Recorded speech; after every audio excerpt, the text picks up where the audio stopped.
आज मौसम कितना अच्छा है। हाँ, मौसम तो बहुत अच्छा है। चलो हम जाके मार्केट से कुछ सामान ले आते हैं।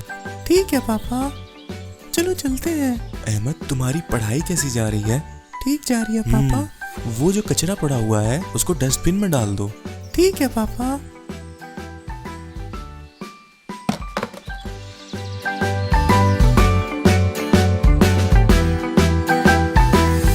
और बताओ अहमद।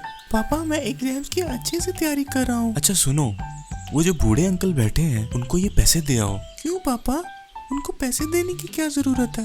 वो तो बस बैठे हुए हैं। बेटा, हमें दूसरों की मदद करनी चाहिए, इससे अगले इंसान का भला हो जाता है।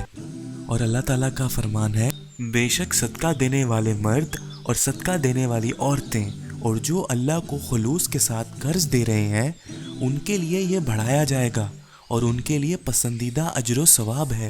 फिर तो हमें इनकी मदद करनी चाहिए। मैं अभी दे के आता हूँ।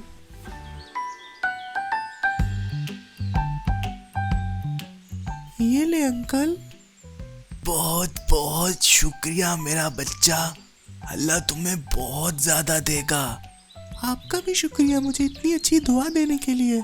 चलो आओ अहमद, चलते हैं। ठीक है पापा।